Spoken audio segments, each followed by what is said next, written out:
a podcast can be fun and exciting, but how can you start off as a professional from episode number 1? This is the most important and most common question, because so many new podcasts eventually delete their first 10 episodes because they were still figuring things out. I want to give you a shortcut so you don't lose that beginning awesome content. The first hack I want to share with you is to add in a commercial.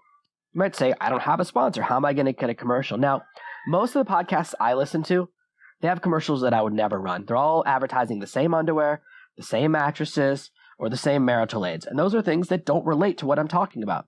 I listen to a podcast about video games where they're recommending marital aids to me all the time. And I say to myself, why? This has no relevance. I don't know if people that play video games have more marriage problems, but it doesn't make sense to me. And I would feel uncomfortable reading that ad copy. So here's how you create amazing advertisements. In previous videos, I talked about creating your own video or your own short links. And a short link is simply a redirect from your website. So if I want to recommend Kartra to you, I say go to servemaster.com/Kartra. And I have a little tool, a plugin called Pretty Links Lite, that says when someone visits that link, redirect them to the Kartra homepage through my affiliate link. So now I can say, today's episode is brought to you by Kartra, an amazing page building tool that allows me to push entire websites to my high-end coaching customers and allowed me to build my virtual summit platform. To see what I'm talking about and get an amazing discount on your first 2 weeks, head over to servemaster.com/Kartra. See how it sounds like a commercial? But they're not actually a sponsor. I only get paid just like any other affiliate promotion, but it changes the whole game. This allows you to make commercials that sound professional, so people go, wow, this must be a real podcast because they got commercials, without throwing your integrity into the toilet by recommending underwear that you would never wear.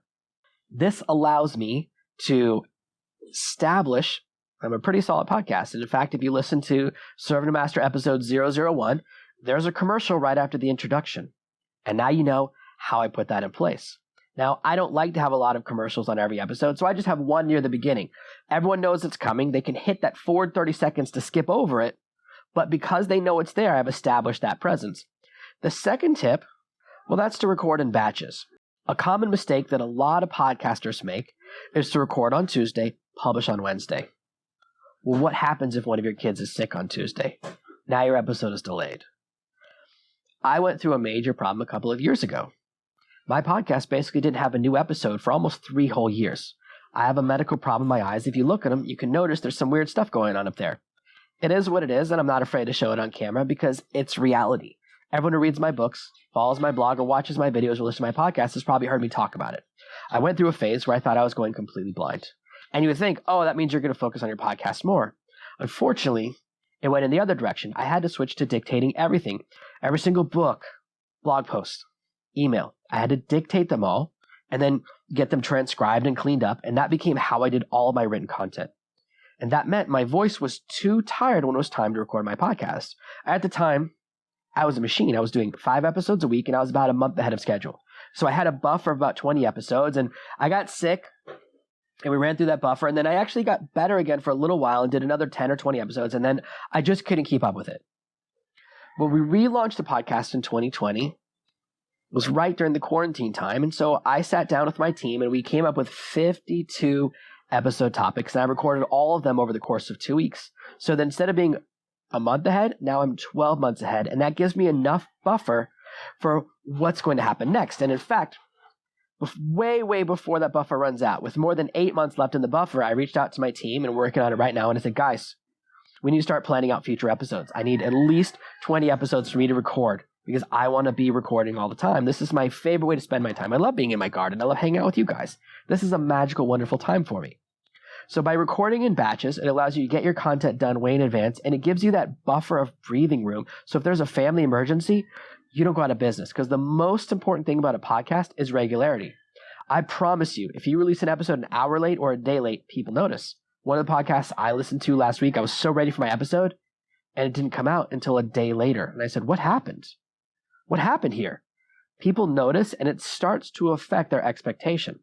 I don't want that to happen to you, because you want people chomping at the bit and waiting for your next episode, and this is how you can be ready in advance. Tip number 3 is you don't have to use expensive equipment. I record all of my podcast episodes using this setup right here. All I have is my phone. I have a podcasting app that costs $1.99 on the Android store. If you want to know the name of the app, it's High-Q. hard to remember, but HiQ Recorder is what I use now. I've been through a couple of different recorders. And why do I use the $2 version? Well, because it automatically uploads every single recording to Dropbox, even while I'm sitting in my garden. So it's automatically backing up. Very exciting for me. And then I use the Rode SmartLav Plus microphone, which is about $65. Now, I have a lot more expensive equipment. If you look closer at the table here, I've got a Zoom H6. I don't use that for my podcast episodes because I like to walk around. I used to use that and a really expensive microphone. And guess what? No one cares. You can get good enough sound and good enough quality with your smartphone and a lavalier microphone that you clip onto your shirt right here. The only other accessory I have is this little windsock on top of it that makes it look like a bug. That's to block if there's a whole bunch of wind. That was an extra 10 cents. That's how easily you can get started with a podcast. I see far too many people out there who are teaching you to start your podcast say, okay, first thing you need to do is spend $1,500 on a studio. No, you don't. First thing you need to know is that this phone is not top of the range. For the first several years of my podcast, I recorded it on an iPhone 6. I used it for years. The only reason I stopped recording my podcast on the iPhone 6 is that Apple emailed me and said, you're not allowed to get updates anymore. Your phone is too old. We're going to discontinue updates and software for your phone. I go, okay, maybe I need to update now. This phone here, well, this is a Samsung A70. It's already been replaced by the A71. Probably soon to be replaced by the A81 or the A92 or whatever the new names are. They're changing them all the time, but can't keep up with that. Guess what? I'll keep using this for another 3 years, maybe 4 years. There's no need to have super new phone because you're doing something really simple. And the only reason that I changed my microphone is that they only last about 2 years with how rough I am on them. But $65 for a microphone that can last outside in 2 years, and yes, I record in the rain, I record on the beach, I record while I'm walking around, and look how much I'm sweating. This guy puts up with a lot of punishment. It's a real simple setup, so don't feel the need to spend a whole bunch of money. So I want you to see in this short training that you don't need to have existing sponsors, you don't need to have last-minute episodes, and you don't need to have a bunch of expensive equipment to start your podcast. You can get started on the cheap and get something really cool going really fast, and guess what? When you launch your podcast, I'd love for you to share the link with me right below this video because I want to check it out and be your first fan.